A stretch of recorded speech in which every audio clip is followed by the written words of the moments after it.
Tu as déjà souri à des masques, des promesses bien polies, des regards qui prétendaient comprendre, des voix qui disaient « toujours là », mais qui s'éteignaient dès que tu n'étais plus utile.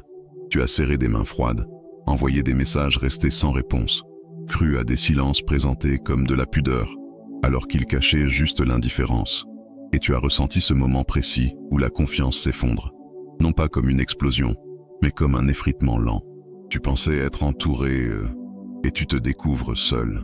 C'est une douleur invisible, celle d'avoir cru trop fort, d'avoir voulu voir le meilleur, et de se retrouver, après coup, à douter de soi. Te voilà à interroger ta naïveté, ton cœur trop ouvert, tes intuitions que tu as étouffées. Il ne s'agit pas seulement de l'autre, il s'agit de toi, de ton regard, de ton besoin d'être cru, aimé, entendu. Quand on t'utilise puis t'écarte, ce n'est pas seulement la confiance envers l'autre qui s'effondre, c'est la confiance en ton propre discernement. Tu es comme une porte laissée entr'ouverte dans une nuit froide. Tu veux accueillir, tu espères que l'on entre avec respect. Mais souvent, ce sont les courants d'air qui s'invitent, et tu restes là, à grelotter dans une maison que tu as construite avec chaleur, en te demandant si tu dois tout fermer ou simplement apprendre à mieux filtrer. Sénèque disait que nous souffrons plus en imagination que dans la réalité, et il avait raison. Le plus grand poison, ce n'est pas seulement la trahison réelle, c'est ce qu'elle fait naître en nous, paranoïa ou soumission. Soit tu fermes tout et tu ne fais plus confiance à personne, soit tu ouvres tout et tu t'oublies. Mais il existe une troisième voie, celle du discernement calme. Épictète, lui, rappelait ceci. Ce qui dépend de toi, ce n'est pas le masque des autres, mais ton propre jugement. Et c'est là que commence notre voyage. Aujourd'hui, tu vas entendre 7 rappels stoïciens pour apprendre à survivre parmi les imposteurs, sans devenir comme eux. Tu apprendras à poser des limites sans renier ton cœur, à observer sans devenir cynique, à dire non sans te justifier, à te protéger sans te durcir. Et le 5e rappel, c'est celui que les anciens stoïciens considéraient comme la clé absolue de la paix intérieure. Reste jusqu'au bout. Ce n'est pas une promesse, c'est un repère. Si tu veux approfondir ta force intérieure et recevoir chaque semaine des clés stoïciennes concrètes, abonne-toi maintenant pour que nous avancions ensemble. Il y a des mots qui réchauffent, qui promettent, qui enveloppent, mais qui ne durent pas. Ils s'effacent dès que le vent tourne.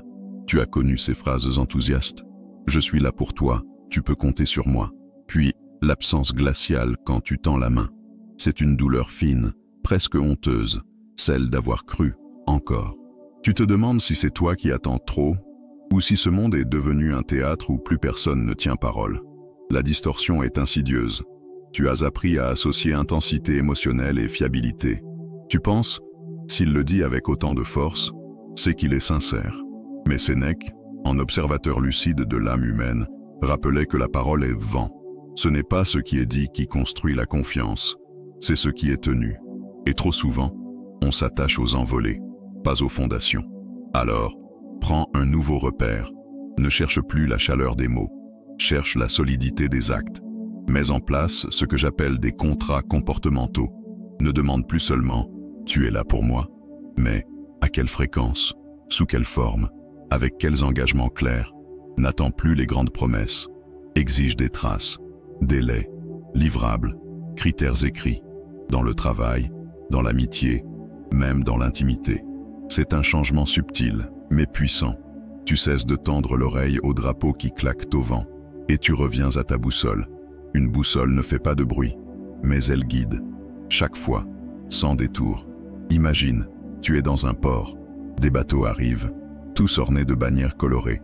L'un te dit « Je suis ton avenir », l'autre « Je ne te quitterai jamais ». Mais un seul a l'encre solide, un seul est resté là quand la tempête a frappé. C'est celui que tu choisis désormais, pas pour ce qu'il dit, pour ce qu'il fait. Écris un critère observable que tu exigeras désormais avant d'accorder ta confiance. Une preuve concrète, un engagement mesurable, pas pour contrôler, mais pour te respecter. Tu n'es pas difficile, tu es devenu lucide. Tu as souvent cru que donner ta confiance d'un coup était une preuve de grandeur, comme si t'ouvrir sans condition allait t'inspirer le respect, créer un lien plus fort, prouver que tu n'as rien à cacher. Mais ce que tu récoltes, trop souvent, c'est l'exploitation douce, les promesses qui s'éloignent dès que tu baisses les yeux, et cette sensation amère d'avoir encore été trop généreux, trop tôt, comme si aimer vite, c'était toujours perdre plus vite. La distorsion est subtile, presque noble. Tu veux bien faire, tu veux être une bonne personne. Et dans ton esprit, une bonne personne fait confiance, ne doute pas, ne teste pas. Mais ce n'est pas de la bonté, c'est une absence de garde-fou. Et Épictète nous rappelle avec fermeté, ce qui dépend de toi, ce sont tes conditions d'engagement, pas les intentions de l'autre, pas son sourire, seulement tes règles. Apprends à créer des paliers. La confiance n'est pas un billet d'entrée, c'est un contrat évolutif. Palier, preuve, progression. Tu commences petit, une tâche, une promesse testée. Tu observes. S'il tient sa parole, tu avances. Sinon, tu reviens au point de départ. Pas de sentimentalisme, pas d'exception pour les regards doux. Juste un cadre. Imagine un pont-levis. Il ne s'abaisse pas parce que quelqu'un frappe avec insistance. Il s'abaisse quand il reconnaît l'autre, quand il voit qu'il y a de l'autre côté un réel respect des règles. Sinon, il reste en l'air, non pas par méchanceté, mais par protection juste. Et dans ta vie, il y aura ceux qui râleront parce que tu ne donnes pas tout immédiatement. Ils diront que tu es distant, fermé, froid. Mais en réalité, tu es juste clair. Tu donnes, mais pas d'un coup. Tu avances, mais selon des preuves. Et surtout, tu protèges ton cœur comme on protège un feu rare. Tu souffles doucement dessus. Et tu ne laisses pas n'importe qui l'éteindre. Note un palier d'essai que tu vas instaurer. Dans une relation, dans un projet, dans un échange. Ce n'est pas de la méfiance, c'est une preuve de respect. Pour toi et pour l'autre. Car celui qui mérite ta confiance ne te pressera jamais de la donner trop vite. Tu l'as vécu plus d'une fois. Ces silences gênés, ces flous persistants, ces phrases dites sans vraiment dire, et quand vient le moment d'agir, plus personne ne comprend rien. Mais c'est faux, ils avaient compris, ils ont juste profité du flou, parce que l'ambiguïté, c'est le masque parfait pour ne pas être tenu responsable. Et toi, tu te retrouves à t'excuser pour ne pas avoir mieux expliqué, alors que tu pensais avoir été limpide. Il y a une erreur que beaucoup font, croire que la clarté est une forme de froideur, que mettre les choses à plat, c'est manquer d'humanité. Mais Sénèque dirait l'inverse.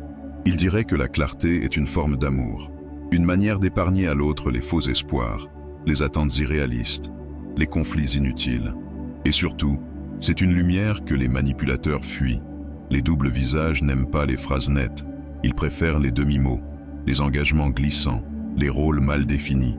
Car dans le flou, ils peuvent se réinventer à volonté, fuir les responsabilités et semer la confusion. Mais quand tu deviens clair, tu deviens imprenable. Pas parce que tu cries, mais parce que tu nommes. Utilise le triangle de clarté. 3 lignes simples. Première ligne, l'objectif commun. Deuxième, ce que chacun fait. Troisième, pour quand. Tu l'écris, tu le redis, tu l'envoies, et tu verras. Ceux qui étaient honnêtes s'aligneront. Les autres se détourneront. Pas par faute, mais parce que leur jeu ne fonctionne plus. C'est comme allumer une lampe frontale dans un tunnel. Les rats n'ont pas changé, mais tu les vois enfin. Et parfois, c'est tout ce qu'il faut. Pas plus d'énergie, juste une meilleure lumière. Écris ton triangle de clarté pour une situation floue actuelle. Pose-le, relis-le, et surtout, ne laisse plus personne prétendre ne pas avoir compris ce que toi, tu avais parfaitement exprimé. La clarté n'est pas une arme, c'est une forme de paix.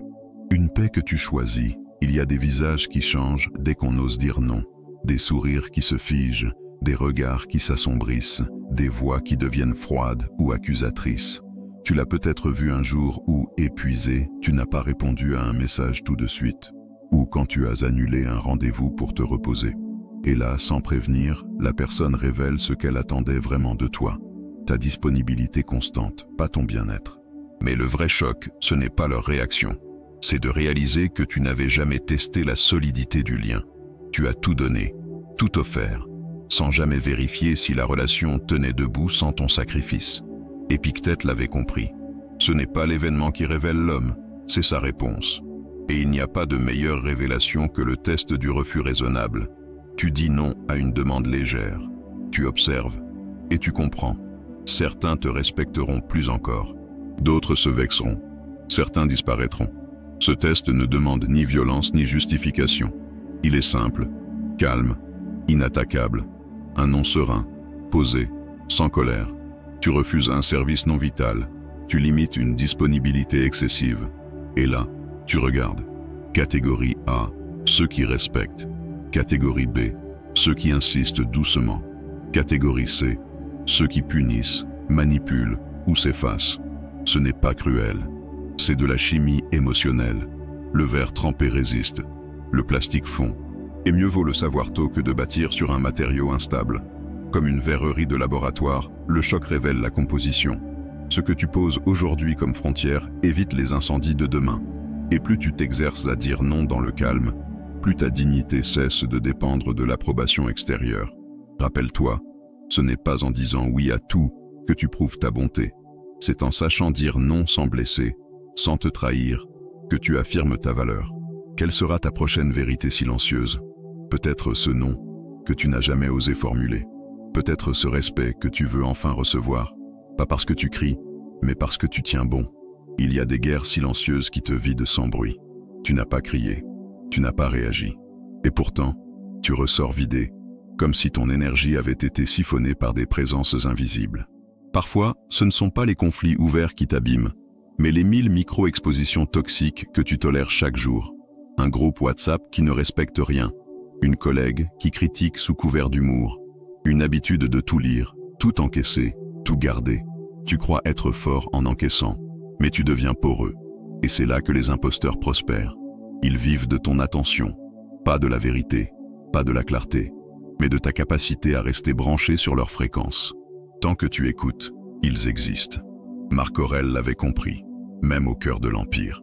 Ce que tu tolères s'installe, ce que tu ignores sciemment s'éteint. Ignorer, ce n'est pas fuir, c'est choisir ce que tu nourris.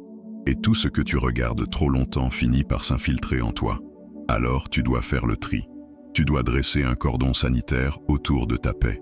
Couper 3 canaux d'exposition, pas pour toujours, mais pour 30 jours. Retirer ce groupe qui te pollue. Désactiver ces notifications qui t'agitent. Refuser ces cafés rumeurs qui ne t'apportent rien.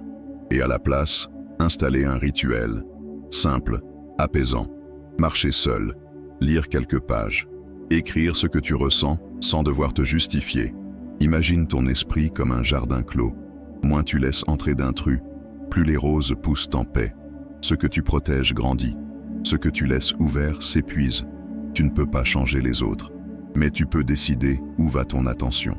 Et c'est déjà une forme de puissance, une souveraineté silencieuse.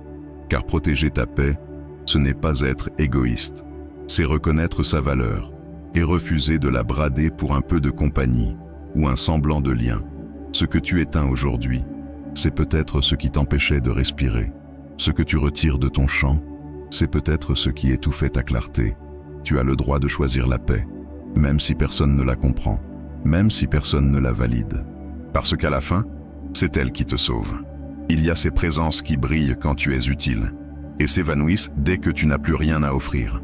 Tu l'as peut-être vécu après un succès, un poste perdu, un déménagement ou simplement un moment de silence. Et tu t'es demandé, qu'est-ce que j'ai fait de mal? La vérité, c'est que tu n'as rien fait de mal. Tu as simplement cessé d'être rentable. La douleur vient moins de l'abandon que de l'illusion. Ce n'était pas toi qu'ils aimaient, c'était ce que tu représentais. Une ressource, un avantage, un projecteur. Et quand ce projecteur s'est éteint, ils ont détourné les yeux. Tu pensais que c'était de l'affection? C'était de l'opportunisme. Sénèque disait, ce n'est pas toi qui changes leur visage, c'est l'ombre du profit qui se déplace. Ce n'est pas une faute, c'est une révélation. Et comme toute révélation, elle fait mal, mais elle libère aussi, car elle te permet de redessiner la carte de ta loyauté. Ce que tu peux mettre en place, c'est un audit silencieux. Tous les 3 mois, interroge-toi. Qui reste quand il n'y a rien à gagner? Qui te contacte sans raison, juste pour toi? Qui ne disparaît pas quand tu te tais? Ceux-là, garde-les. Protège-les. Ce sont les vrais. Pour les autres, instaure une distance polie. Pas de haine, pas de vengeance. Juste une mise à jour lucide de la réalité. C'est comme une marée basse. L'eau se retire, et tu vois les rochers. Ce n'est pas agréable, mais c'est nécessaire. Car tu ne construis pas une paix intérieure sur du sable mouvant. Tu la construis sur du solide, même si c'est plus rare, plus discret. Tu as peut-être pris leur silence pour un oubli. Mais c'était un choix. Tu n'as pas été trop. Tu n'as pas été naïf. Tu as juste été toi, dans un monde qui confond usage et amour. Et maintenant tu sais. tu ne nourriras plus ceux qui ne restent pas. Reconnaître ceux qui valent, c'est aussi se reconnaître soi-même. Ce n'est pas de l'amertume, c'est de la clarté. Et parfois, la clarté a le goût du deuil. Mais derrière ce deuil, il y a une force, celle de savoir sur qui compter, et surtout, celle de ne plus compter au hasard. Il y a un moment, souvent tard dans la nuit, ou tôt le matin, où personne ne voit ce que tu fais, où aucune reconnaissance ne vient valider tes choix, où le monde est absent, et il ne reste que toi face à toi-même. Et c'est là que tout se joue, là que tu choisis de rester droit, ou de céder à la tentation du masque. Tu l'as sans doute ressenti, cette fatigue intérieure qui pousse à imiter ceux qui réussissent en trichant, à répondre à l'arrogance par l'indifférence, à devenir froid parce qu'on t'a blessé. Ce moment où tu te dis « Pourquoi rester honnête puisque les autres ne le sont pas ?» Mais ce glissement, cette compromission invisible, te coûte plus que tu ne le crois. Sénèque disait que la véritable force ne réside pas dans l'apparence, mais dans la cohérence. Ce n'est pas la ruse qui te protège, c'est ton axe. Ce n'est pas la dureté qui t'élève, c'est ta tenue. Rester droit, même sans témoin, c'est refuser que les autres dictent qui tu deviens. Cela ne veut pas dire tout encaisser sans rien dire. Cela veut dire choisir comment tu réponds, avec calme, avec distance, avec exactitude. C'est ce que j'appelle le calme contractuel. Tu promets peu, mais tu tiens tout. Tu annonces peu, mais tu documentes tout. Ce n'est pas pour les autres, c'est pour toi, pour te regarder dans le miroir sans détourner les yeux. Chaque soir, prends un instant. Note 3 fidélités que tu as tenues, 3 petites choses que tu aurais pu ignorer, mais que tu as faites, par principe, et une chose que tu as décidé de ne pas faire, par choix. Ce sont ces détails, silencieux, qui construisent ta dignité. Ce sont ces gestes que personne ne voit, mais qui te rendent visible à toi-même. Tu n'as pas besoin de crier, tu n'as jamais eu besoin de crier, car ta cohérence parle à ta place. Elle dit qui tu es, et elle parle même à ceux qui font semblant de ne pas entendre. Imagine une colonne de temple. Elle ne suit pas les saisons, elle ne cherche pas la lumière, elle reste, elle soutient, elle traverse, sans fioriture, sans besoin d'être applaudie. C'est cette colonne que tu deviens chaque fois que tu restes fidèle à toi-même, même dans l'obscurité. Tu n'as pas été faible, tu as été humain. Et maintenant, tu choisis, pas pour impressionner, pas pour plaire, mais parce que tu sais que rester droit, c'est ne jamais se perdre. Tu as peut-être cru que ton silence était un poids, qu'il te rendait faible, passif, trop gentil pour ce monde rugueux. Tu as peut-être cru que ne pas riposter faisait de toi une proie, qu'en refusant d'entrer dans leur jeu, tu allais perdre ta place. Mais tu t'es trompé, car c'est ton silence qui t'a sauvé de devenir comme eux. C'est ton refus de trahir tes principes qui t'a maintenu debout, quand tant d'autres se sont effondrés dans la compromission. Tu n'étais pas en retrait, tu étais en construction, et ce que tu construisais, c'était toi. Pense à cette pièce où tu t'es souvent senti invisible. Tu entres, tu salues doucement, tu t'assois, tu observes. Les autres parlent fort, se vantent, s'agitent. Et toi, tu écoutes, tu analyses, tu comprends, tu ressens. Tu ne prends pas la parole, non pas parce que tu es timide, mais parce que tu choisis le moment. Tu laisses passer le bruit. Tu n'élèves la voix que lorsque les mots deviennent nécessaires. Ce n'est pas de la faiblesse, c'est de la puissance maîtrisée. Et aujourd'hui, cette force-là, ils la sentent. Ceux qui ont essayé de te manipuler, de te plier, de te faire douter, ils ne peuvent plus. Parce que tu n'as plus besoin d'eux pour exister, parce que ton regard est devenu tranchant de clarté, parce que tu n'es plus à la recherche d'une validation extérieure. Tu es aligné, tu es lucide, tu es souverain. Tu ne portes pas d'armure, tu portes ta vérité, et elle suffit. Survivre parmi les imposteurs ne signifie pas soupçonner tout le monde. Cela ne veut pas dire devenir dur, méfiant, fermé. Cela veut dire une chose bien plus profonde, bien plus puissante. Ne plus jamais remettre ton centre entre les mains de quelqu'un d'autre. Ne plus jamais laisser un sourire, une promesse ou une présence temporaire te faire oublier tes propres repères. Ta paix est un capital, pas un luxe, pas une option. Un capital. Et ce capital, tu le protèges non pas en érigeant des murs contre tous, mais en installant des fondations solides en toi. Des fondations qui ne dépendent plus des masques autour de toi, mais des principes que tu choisis d'incarner. Clarté, cohérence, limite, lenteur. Ce sont tes piliers désormais. Tu n'as pas à crier pour être entendu. Tu n'as pas à te justifier pour être respecté. Tu n'as pas à entrer dans leur jeu pour prouver que tu existes. Tu existes. Tu tiens debout. Tu observes. Tu ressens. Tu choisis. Choisis la boussole plutôt que le drapeau. Parce que le drapeau claque fort au vent. Mais il change de direction à chaque bourrasque. La boussole, elle, reste fidèle au nord. Elle ne fait pas de bruit. Mais elle guide. Choisis l'écrit plutôt que la promesse. Parce qu'un engagement visible se relie, se respecte, se rappelle. Il te protège des amnésies volontaires. Choisis le palier plutôt que l'embrassade immédiate. Parce que l'amour vrai, la loyauté sincère, se mesure dans le temps. Et tu as le droit de mesurer. Tu ne deviendras pas dur. Tu deviendras net. Net dans tes choix. Net dans ta parole. Net dans ton regard. Et c'est cette netteté qui fera que les doubles visages ne resteront pas longtemps face à toi. Ils n'y verront pas un ennemi. Ils y verront un miroir. Et ils fuiront. Si ce voyage t'a apporté plus de clarté, abonne-toi et aime cette vidéo pour que nous continuions à nourrir ensemble cette force tranquille. Et envoie-la à quelqu'un qui en a besoin. Et toi, si tu es encore là, écris « Je protège mon centre. Je suis stoïcien.